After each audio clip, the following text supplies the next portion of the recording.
کبھی کبھی بے دھیانی میں بولے ہوئے بول بھی اثر کر جاتے ہیں.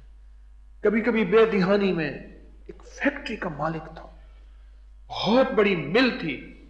اور یہ میں کس دور کی بات کر رہا ہوں؟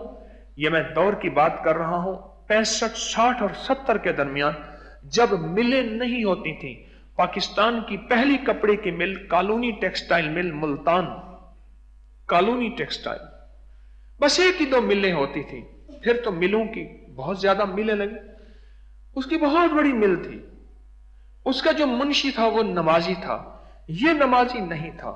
وہ نمازی تھا، یہ نمازی نہیں تھا. اللہ نے دولت بے بہا دی تھی. یہ کراچی کا میمن سیٹ تھا اور اس کے پورے ملک میں فیکٹریاں اور ملیں تھیں.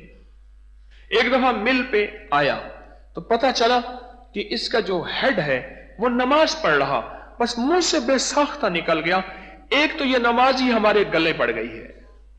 بس کوئی قدرت کا فیصلہ ہوا اور اس کی ایک ایک چیز بکی اور وہ پھر فٹ پاتھوں پہ آیا اور پھر اس کا کچھ نہ بچا، نہ تن بچا، نہ من، نہ عزت بچی، نہ دولت، نہ رزق بچا، نہ لقمہ روٹی، کچھ نہ بچا.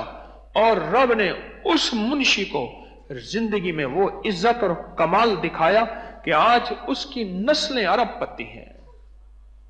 اور اس وقت اس منشی کی تنخواہ 450 تھی. وعبقری حسان